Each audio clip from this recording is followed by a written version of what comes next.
Thank you very much. I would like to begin by announcing some important developments in our war against the Chinese virus.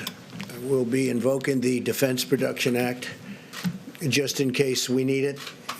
In other words, I think you all know what it is, and it can do a lot of good things if we need it, and we will have it all completed, signing it in just a little while, right after I'm finished with this conference. I'll be signing it. It's prepared to go.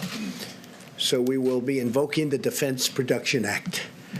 Last week I signed an emergency declaration under the Stafford Act, which, as you know, we invoked previously, and which activated FEMA's National Response Coordination Center. FEMA now is fully engaged at the highest levels.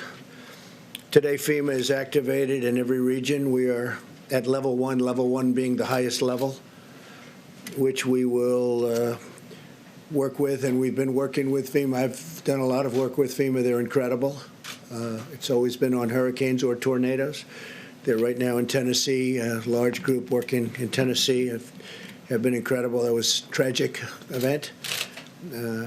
Alabama last year, also a tornado, and then obviously the numerous hurricanes in different locations that were, in some cases, very devastating, and in every case, FEMA came through.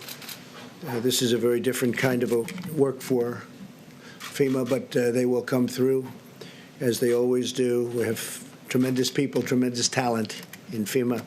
We're sending, upon request, the 2 hospital ships. They're being prepared right now. They're massive ships. They're the big white ships with the Red Cross on the sides.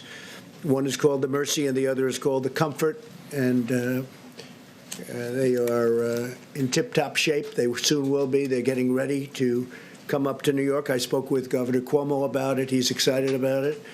And I also, we haven't made the final determination as to where it's going to go on the West Coast. The Comfort is located now in San Diego, and it's going to be, we'll be picking the destination fairly shortly. So those 2 ships are being prepared to go, and they can be launched over the next week or so, depending on need. Earlier this week, the first clinical trial of the vaccine candidate for the virus began in Washington State, as you probably know. The genetic sequence of the virus was first published in January, but thanks to the unprecedented partnership between the FDA, NIH, and the private sector, we've reached human trials for the vaccine just 8 weeks later. That's a record by many, many months. It used to take years to do this, and now we did it just in a very short while. That's the fastest development in history of what we're doing with regard to the vaccine. We're making very, very big progress.